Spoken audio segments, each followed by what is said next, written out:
Hallelujah, सभी को जय मसीह की। मैं अमरीक जॉय आज एक बार फिर प्रभु पिता का धन्यवाद करता हूं कि एक बार फिर प्रभु पिता ने समय दिया कि परमेश्वर के वचन आपके साथ बांट सकूं।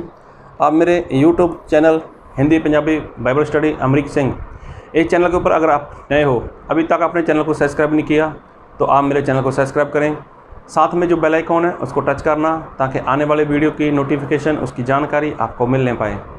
तो आज जो मैं परमेश्वर के वचन से आपसे बात करना चाहता हूं, तो प्लीज़ आप इस वचन को पूरा सुनना, ध्यान से सुनना और इसको शेयर करना। जी हाँ, इसको शेयर ज़रूर करना ताकि और लोग भी इस वचन की सच्चाई को जान सकें। और आप कमेंट में कुछ लिख सकते हो। आपको कोई सवाल है तो आप मुझे कॉल कर सकते हो और कमेंट में बता सकते हो, या मुझे कॉल कर आप कोई भी मुझसे बात कर सकते हो। तो आज मैं जो बात कहना चाहता हूँ, ये बात आपके लिए, मेरे लिए, हम सभी के लिए बहुत ही ख़ास है, बहुत ही अहम बात है। वैसे परमेश्वर का सारा वचन वो हमारे लिए ख़ास है, अहम है। तो आज मैं जो कहना चाहता हूँ इस बात को बहुत ध्यान से सुनना। और मैं वचन पढ़ूँगा आपके लिए मत्ती रचित सुसमाचार उसका 24 अध्याय उसके 3 वचन से। जब वह जैतून पहाड़ पर बैठा था तो चेलों ने एकांत में उसके पास आकर कहा, हमें बता कि ये बातें कब होंगी, तेरे आने का और जगत के अंत का क्या चिन्ह होगा। तो चेलों ने यहाँ पर 2 बातें की। एक तो प्रभु यीशु मसीह के आने की बात और दूसरी बात थी कि जगत का अंत। तब प्रभु यीशु मसीह ने क्या बताया? यीशु ने उनको उत्तर दिया, सावधान रहो, कोई तुम्हें ना भरमाने पाए। तो देखो, प्रभु यीशु मसीह ने पहली बात बोली कि कोई तुम्हें भरमाने ना पाए, क्योंकि बहुत से ऐसे होंगे जो मेरे नाम से आकर कहेंगे मैं मसीह हूँ और बहुतों को भरमाएंगे। तुम लड़ाइयों और लड़ाइयों की चर्चा सुनोगे तो घबरा ना जाना, क्योंकि इनका होना अवश्य है, परंतु उस समय अंत ना होगा। तो देखो, यहाँ पर लिखा है अंत नहीं है अभी, ये तो अंत आने से पहले की बातें हैं। ये अंत होने से पहले ऐसा कुछ होने वाला है, क्योंकि जाति जाति पर और राज्य राज्य पर चढ़ाई करेगा और जगह जगह अकाल पड़ेंगे और भूकंप होंगे, ये सब बातें पीड़ाओं का आरंभ होगी। तो देखो, अगर आप 24 अध्याय पढ़ोगे तो आपको पता चलेगा कि यहाँ पर प्रभु यीशु मसीह कहना क्या चाहते हैं। लेकिन मैं आपका ध्यान जिस बात के ऊपर लेकर जाना चाहता हूँ वो बात है, अंत समय के पहले बहुत से ऐसे लोग आएंगे जो भरमाएंगे, और बहुत से ऐसे लोग जो इस भरमाए में आ जाएंगे। तो इसका मतलब हम लोग भरमाए ना जाएं, तो हमें क्या करना है, या आप ना भरमाए जाओ तो उसके लिए आपको क्या करना है।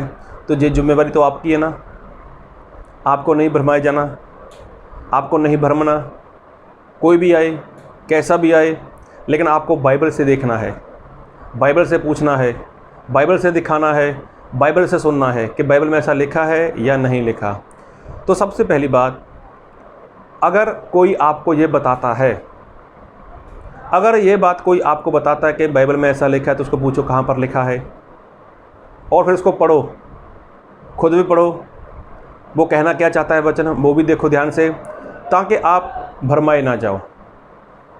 तो आज इस संसार में एक प्रकार की शिक्षा नहीं है। बाइबल तो इंसान के पास एक ही है, बाइबल एक है, लेकिन जो इसकी शिक्षा है वो अलग अलग से है। कोई क्या मानता है, कोई कैसे मानता है, कोई किस तरह से करता है। लेकिन सही में जो बाइबल है वो पवित्र आत्मा के द्वारा लिखवाया गया है, और पवित्र आत्मा कभी भी 2 लोगों को अलग अलग से नहीं सिखाएंगे। पवित्र आत्मा 2 लोगों को क्या, 10 लोग हों, 1000, 2 लाख, 5 लाख, 10 लाख, जितने भी लोग हों, तो सभी को एक समानता में पवित्र आत्मा सिखाएंगे। अगर पवित्र आत्मा ने अलग अलग सिखाना शुरू कर दिया तो दोनों में मतभेद हो जाएंगे, मतलब दोनों में झगड़ा हो जाएगा, वाद विवाद हो जाएगा। तो पवित्र आत्मा ऐसे काम कभी भी नहीं करते। तो मैं बात कर रहा हूँ भरमाने की। तो मैं एक वचन पढ़ना चाहूँगा आपके लिए, और मैं पढ़ना चाहूँगा एफिसियों उसका 4 अध्याय, और मैं पढ़ना चाहूँगा एफिसियों 4 अध्याय उसका 5 वचन। एक ही प्रभु है, एक ही विश्वास, एक ही बपतिस्मा। तो देखो यहाँ पर लिखा है एक ही प्रभु। जी हाँ, बाइबल में लिखा है कि अपने परमेश्वर को छोड़ किसी और को परमेश्वर नहीं मानना, ये एक प्रभु। तो बाइबल में लिखा है एक विश्वास, हाँ हमें एक विश्वास करना है, और लिखा है एक बपतिस्मा।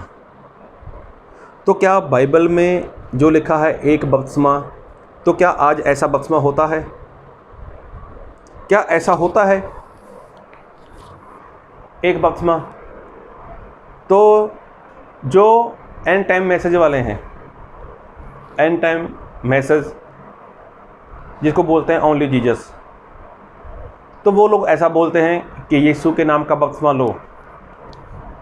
तो बाइबल में तो प्रभु यीशु मसीह ने जब मुर्दों में से जलाए गए, जब प्रभु यीशु मसीह स्वर्ग में जाने वाले थे, उठाए जाने वाले थे, तब प्रभु यीशु मसीह ने बोला था अपने चेलों को कि पिता पुत्र पवित्र आत्मा के नाम से बपतिस्मा दो। तो ये आज्ञा प्रभु यीशु मसीह अपने चेलों को देकर गए थे।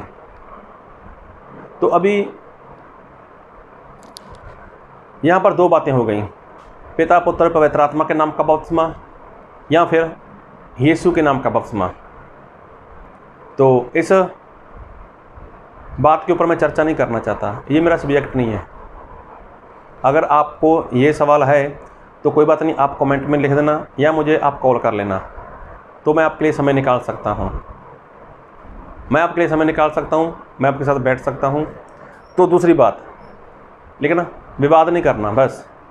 अगर आप जानना चाहते हो तो मेरे साथ आप बैठ सकते हो, समय निकालना, तो हम बैठेंगे कि यीशु का नाम का बपतिस्मा लेना चाहिए या फिर पिता पुत्र पवित्र आत्मा के नाम का बपतिस्मा लेना चाहिए, दोनों में सही कौन सा है। तो मैं इस बात को यहीं पर छोड़ रहा हूँ। और मैं जो बात कहना चाहता हूँ एक बपतिस्मा की, तो क्या एक बपतिस्मा हुआ है बाइबल में कहीं पर? क्या एक ही बपतिस्मा होना चाहिए? अगर बाइबल में लिखा है एक बपतिस्मा तो एक ही बपतिस्मा है। तो मैं आपका ध्यान लेकर जाना चाहता हूँ एक बात के ऊपर, और मैं ध्यान लेकर जाऊँगा आपका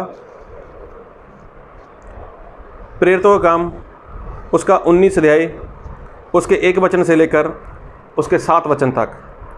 प्रेरितों के काम रसूलां दे करतब 19 अध्याय 1 से 7 तक।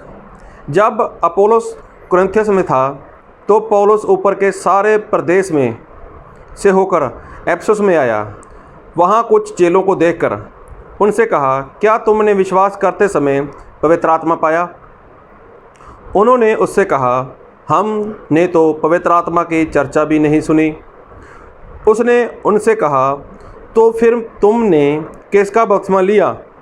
उन्होंने कहा, यूहन्ना का बपतिस्मा।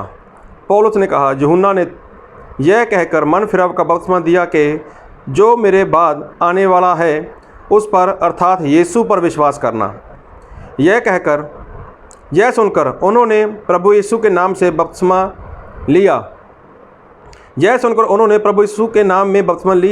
जब पौलुस ने उन पर हाथ रखे तो पवित्र आत्मा उन पर उतरा और वह भिन्न भिन्न भाषा बोलने और भविष्यवाणी करने लगे। यह सब लगभग 12 पुरुष थे। अभी यहाँ पर मैं जो बात करना चाहता हूँ संत पौलुस की, तो ये संत पौलुस वो है जिसने एफिसुस की कलीसिया को लिखा है एक बपतिस्मा। और यहाँ पर एफिसुस में ही संत पौलुस ने 12 लोगों को देखा, उनके साथ बात की, ए भाई लोगों, क्या जब तुम लोगों ने विश्वास किया तुम्हें पवित्र आत्मा मिला? उन्होंने बोला, पवित्र आत्मा है क्या? हमने तो सुना भी नहीं। तो संत पौलुस ने बोला, फिर तुमने किसका बपतिस्मा लिया? कैसा बपतिस्मा ले लिया? और किसको बपतिस्मा बोलते हो जब पवित्र आत्मा ही नहीं है? तो उन्होंने बोला, तो हम तो यूहन्ना का बपतिस्मा लेकर बैठे हैं। तो उसने बताया कि यूहन्ना तो मन फिराव का बपतिस्मा देता था और वो ऐसा बोलता था, जो मेरे बाद आने वाला है उसके ऊपर विश्वास करना। तो उसके बाद संत पौलुस ने उन लोगों को बपतिस्मा दिया। तो क्या वो लोग आसानी के साथ मान गए होंगे? और इतना बड़ा दास परमेश्वर का, इतना बड़ा सेवक परमेश्वर का संत पौलुस, क्या वो किसी को गलत बपतिस्मा दे सकता है? क्या उनको मालूम नहीं संत पौलुस को? अगर मैं यहाँ पर 12 लोगों को बपतिस्मा दे रहा हूँ तो ये चर्चा तो बाहर फैलने वाली है, इसके बारे में लोग सुनेंगे, लोग जानेंगे, लोग मुझसे सवाल करेंगे, तो मुझे उनको उत्तर भी देना है। तो ये बातें क्या संत पौलुस के अंदर नहीं आई होंगी? संत पौलुस एक इंसान था, वो भी तो आपके जैसे मेरे जैसे ही इंसान था। तो क्या ये बातें उसके अंदर नहीं थी? ये बातें थी, लेकिन संत पौलुस ने उनको ऐसे पकड़कर ऐसे पानी में डुबकी नहीं दिला दी, उनको सिखाया कि बपतिस्मा है क्या, और जो बपतिस्मा मैं तुम्हें देना चाहता हूँ वो बपतिस्मा है क्या, और जो तुम लोग बपतिस्मा लेकर बैठे हो वो बपतिस्मा तो उसके बारे में बता दिया था कि यूहन्ना तो मन फिराव का बपतिस्मा देना चाहता था, लेकिन मैं जो बपतिस्मा देना चाहता हूँ और जिस बपतिस्मा के लिए मैंने बात की है, तो वो बपतिस्मा उन्होंने ऐसे ना लिया होगा ना ऐसे दिया होगा। पहले उन लोगों ने बोला होगा कि भाई हम तो लेकर बैठे हैं, हमें बपतिस्मा की ज़रूरत नहीं है, लेकिन संत पौलुस ने उनको सिखाया होगा। ऐसे मेरा मानना है। अगर नहीं यकीन होगा तो आप जब जाओगे ना संत पौलुस के पास तो पूछ लेना, या जिन 12 लोगों ने बपतिस्मा लिया होगा उनसे बात कर लेना। कोई भी इंसान आज के ज़माने में ऐसा नहीं करता, यहाँ पर लिखा नहीं है, लेकिन मेरा ऐसा मानना है, मेरा ऐसा मानना है कि ऐसा हुआ होगा। तो जो संत पौलुस एफेसुस की कलीसिया को लिखता है कि एक ही बपतिस्मा है, तो उसी संत पौलुस ने एफेसुस के लोगों को, एफिसिया के लोगों को, 12 लोगों को उसने बपतिस्मा दिया। और किन लोगों को? जो बपतिस्मा लेकर बैठे थे। तो क्या ये दूसरी बार बपतिस्मा बोल सकते हैं इसको? वो संत पौलुस जो बोलता है एक बपतिस्मा, एक बपतिस्मा, वो लोगों को, 12 लोगों को, एक को नहीं, 2 को नहीं, 4 को नहीं, 12 लोगों को बपतिस्मा दे रहा है। तो क्या इसको आप दूसरी बार बोल सकते हो? अरे जो ले रहा है बपतिस्मा, हो सकता है वो अनजान हो, उसको इतना पता ना हो, लेकिन जो दे रहा है उसको तो सब मालूम है ना कि वो बपतिस्मा देता है। अगर लेने वाला गुनहगार है तो देने वाला तो ज़्यादा गुनहगार होना चाहिए। अभी जब ये एफेसुस में गया था तो संत पौलुस की सेवकाई तो कितनी बड़ी थी। क्या संत पौलुस कोई गलती कर सकते हैं? क्या संत पौलुस कुछ ऐसी गलत बात कर सकते हैं? इतनी बड़ी सेवकाई संत पौलुस के, इतने लोगों को, कितनी कलीसियाओं को उसने स्थापित कर दिया। संत पौलुस के द्वारा कितने लोग मसीह में आए। तो क्यों यहाँ पर आकर वो संत पौलुस गलत कर सकता है? नहीं, उन्होंने गलत नहीं किया। तो एक बपतिस्मा मतलब ये गिनती वाला नहीं, 1 2 3 4 5 ये वाला बपतिस्मा नहीं है।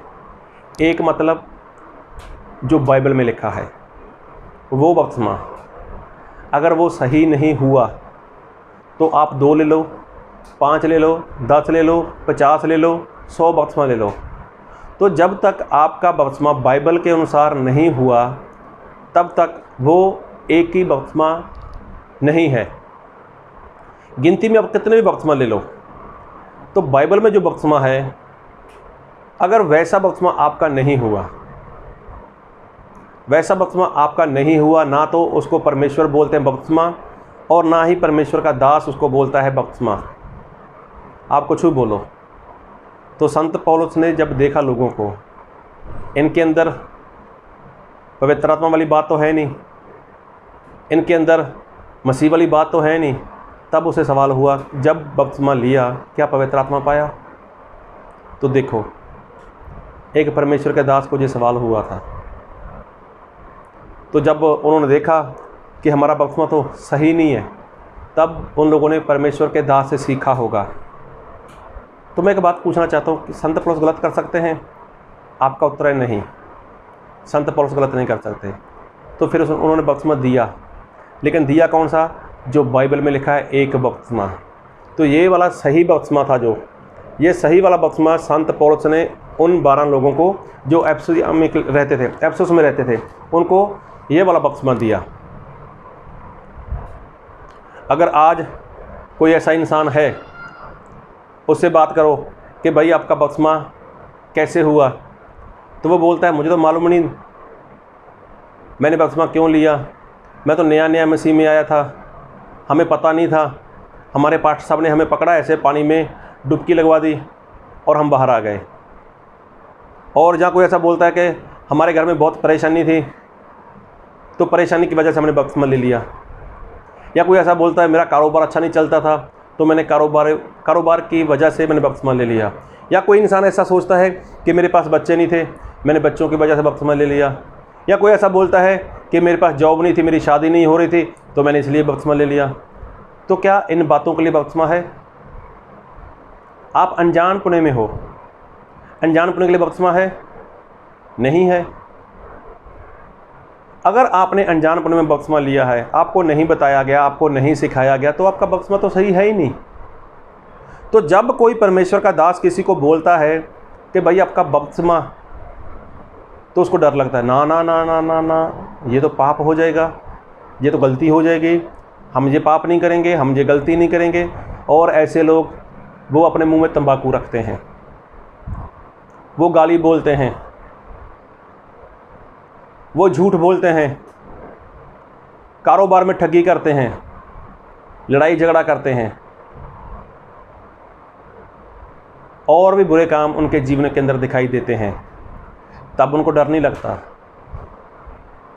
तब उनके अंदर डर नहीं आता कि मैंने बपतिस्मा लिया है, मुझे ये काम नहीं करने चाहिए। लेकिन जब बपतिस्मा सीखने वाली बात आई और सही बपतिस्मा के बारे में सिखाया जाए, हाँ नहीं नहीं नहीं, हम नहीं करेंगे ऐसा, ये तो पाप हो जाएगा, ये तो गलती हो जाएगी, ये तो परमेश्वर के खिलाफ पाप हो जाएगा, हमें ऐसा नहीं करना। देखो झूठ बोलते हैं, उनको डर नहीं लगता, तंबाकू खाते हैं, गाली बोलते हैं, नशा करते हैं, लड़ाई झगड़ा करते हैं, बंदगी में नहीं जाते, प्रभु भोज नहीं लेते, तो उनको डर नहीं लगता। लेकिन जब बपतिस्मा की बात आए तो डर लगता है उनको। अगर कोई ऐसा परमेश्वर का दास किसी को बपतिस्मा के बारे में सिखाए, तो बोलते हैं झूठे नबी आ गए झूठे भविष्यवक्ता, बाइबल में लिखा था कि अंत के समय में ऐसा होगा, और वो वचन पूरा हो रहा है। क्यों? क्योंकि तोते के जैसा इन लोगों ने अपनी जुबान पर रखा हुआ है, अंत के समय में ऐसा होगा, झूठे भविष्यवक्ता आएंगे, झूठे नबी आएंगे, वो तुम्हें भरमाएंगे। तो मेरे भाई, संत पौलुस तो बहुत पहले आया था, क्या उसने लोगों को भरमाया? बोलने वाले तो उनको बोल सकते थे। आप हमें दूसरा बपतिस्मा देना चाहते हो, तो बाइबल में तो एक बपतिस्मा लिखा है और आपने खुद लिख कर दिया अफसिया की कलीसिया को, आप कैसे दूसरी बार बपतिस्मा दे सकते हो? नहीं, उन लोगों ने पहले सुना, उन लोगों ने पहले सुना समझा, उसके बाद उन लोगों ने विश्वास किया, और उन लोगों को विश्वास आया, उनको सच्चाई दिखाई दी, उनको सच्चाई लगी, तब उन्होंने बपतिस्मा लिया और उनको पवित्र आत्मा मिला, उनको पवित्र आत्मा दिए गए। मान लो अगर ऐसा किसी के साथ होता है, ऐसा हुआ नहीं है, ऐसा सोचना भी नहीं चाहिए, मैं फिर भी बात करना चाहता हूँ, ऐसा हुआ नहीं है और ऐसा हो भी नहीं सकता कभी भी कि संत पौलुस किसी को गलत सिखाएं। लेकिन ऐसा मैं सिर्फ आपको समझाने के लिए बोल रहा हूँ, अगर संत पौलुस ने गलत बपतिस्मा दिया होता उनको, या 12 लोगों ने गलत बपतिस्मा लिया होता, तो क्या पवित्र आत्मा आते? अरे पवित्र आत्मा तो वो बहुत पवित्र हैं। और मैं वचन पढ़ूंगा आपके लिए, और मैं पढ़ूंगा प्रेरितों का काम रसूलों के किताब उसका 19 अध्याय उसका 5 वचन। जय सुनकर उन्होंने प्रभु यीशु के नाम में बपतिस्मा लिया। जब पौलुस ने उन पर हाथ रखे तो पवित्र आत्मा उन पर उतरा और वे भिन्न भिन्न भाषा बोलने और भविष्यवाणी करने लगे। जय सब लगभग 12 पुरुष थे। अभी देखो, संत पौलुस ने बपतिस्मा दे दिया, उनके ऊपर हाथ रखे, प्रार्थना की, और तुरंत उनको पवित्र आत्मा दिए गए। वो अन्य भाषा बोलने लगे, भविष्यवाणी करने लगे। लगभग 12 लोग थे वो। तो देखो, अगर संत पौलुस से गलती होती, 12 लोगों से गलती हो जाती, तो क्या पवित्र आत्मा गलती करते? क्या पवित्र आत्मा आ जाते उनके ऊपर? नहीं आए। इसका मतलब जो संत पौलुस ने वहाँ पर काम किया ना, वो बिल्कुल परफेक्ट था, सही काम था। अगर आप भी मसीह में हो, आपने कब बपतिस्मा लिया आपको होश ही नहीं है। आपने अपने घर के लिए, अपनी बीमारी के लिए, अपने कारोबार के लिए, अपने बच्चे के लिए, बच्चों की शादी के लिए, जॉब के लिए, अरे किसी भी तरह का बपतिस्मा लिया है, तो इस बात को टाइम के साथ, तारीख के साथ, दिन के साथ लिख लो कि ये बपतिस्मा आपका गलत है और इस बपतिस्मा से आप स्वर्ग में नहीं जा सकते। तो आपको ज़रूरत है कि आपका बपतिस्मा जैसा बाइबल में लिखा है, एक बपतिस्मा, गिनती वाला नहीं, जो बाइबल वाला है, ये बपतिस्मा जब तक आप नहीं लोगे तब तक आप परमेश्वर के राज्य में प्रवेश नहीं कर पाओगे। अगर आपके पास कोई परमेश्वर का दास आता है आपको बताने के लिए, आपको सिखाने के लिए, तो ये वाली बात मत बोलो अंत के समय में झूठे भविष्यवक्ता उठ खड़े होंगे। अरे कम से कम सुनो तो सही उनको, वो कहना क्या चाहते हैं आपको बारे में, सुन लो उनको, एक बार सुनो तो सही। क्या मालूम कोई परमेश्वर का दास आपके पास स्पेशल आया हो, किसी ऐसे वचन के साथ आया हो जो वचन आपके जीवन में काम करने वाला है, और जब आप सुनोगे नहीं तो आपको कैसे पता चलेगा कि ये झूठे हैं या सच्चे हैं। तो इसलिए जो काम संत पौलुस ने किया था, 12 लोगों को बपतिस्मा दिया और उन्हीं लोगों को वो लिख कर देते हैं एक बपतिस्मा, लेकिन यहाँ पर तो संत पौलुस ने लोगों को बपतिस्मा दिया था, उन लोगों को जिनका बपतिस्मा हो चुका था। तो मैं ये नहीं कहता कि आप अपना बपतिस्मा बदल डालो, लेकिन कम से कम सुनो तो सही कि जैसा बाइबल में लिखा एक बपतिस्मा, तो क्या एक बपतिस्मा जो लिखा है वैसा ही बपतिस्मा आपका हुआ या नहीं। फैसला आपका है, ज़िंदगी आपकी है कि आपको क्या करना है।